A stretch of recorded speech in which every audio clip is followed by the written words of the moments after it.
Aabot sa 5 milyong pisong halaga ng smuggled cigarettes ang nakumpiska mula sa 2 lalaki matapos ang isinagawang checkpoint operation ng mga otoridad sa Maguindanao del Norte.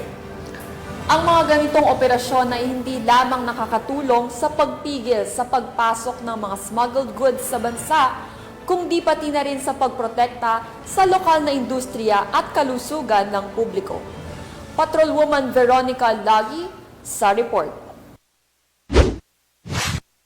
Nawat ang 54,000 pesos halaga ng smuggled cigarettes habang arestado ang 2 lalaki sa isinagawang Maguindanao del Norte PNP checkpoint operation sa barangay Kinebaca, Dato Odinsinsuat, Maguindanao del Norte noong 25 ng Agosto taong kasalukuyan. Kinilala ni Police Colonel Salman H. Sapal, Provincial Director ng Maguindanao del Norte PPO, ang mga suspect na sina alias Ryan, 33 anyos, at si alias Baron, 48 anyos, na pawang residente ng Davao City.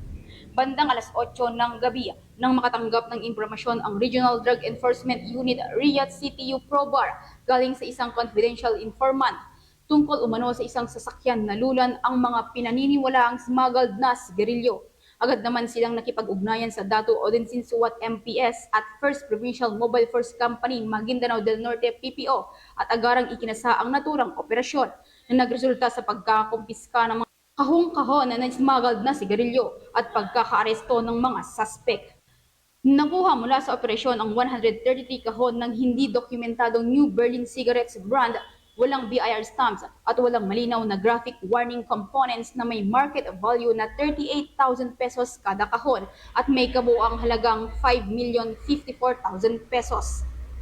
Ang mga naarestong suspect ay nasa kustodiya na ng Dato Odinsinsuat MPS habang ang mga nakumpiskang smuggled na sigarilyo ay nasa kustodiya na ng Bureau of Customs para sa tamang dokumentasyon at disposisyon.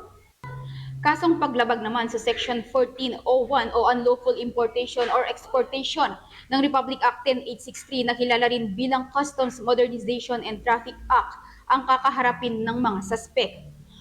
Ang matagumpay na pagkakakumpiska ng mga kontrabando ay resulta na mas pinaigting ng Maguindanao del Norte PNP sa operasyon laban sa kriminalidad, police visibility at border control sa kanilang nasasakupang lugar. Mula rito sa rehiyon ng Bangsamoro, ako ang inyong Police News Network Correspondent, Patrolwoman Veronica Lagi, alagad ng batas, taga-taguyod ng Balitang Pulis. Maraming salamat, Patrolwoman Lagi.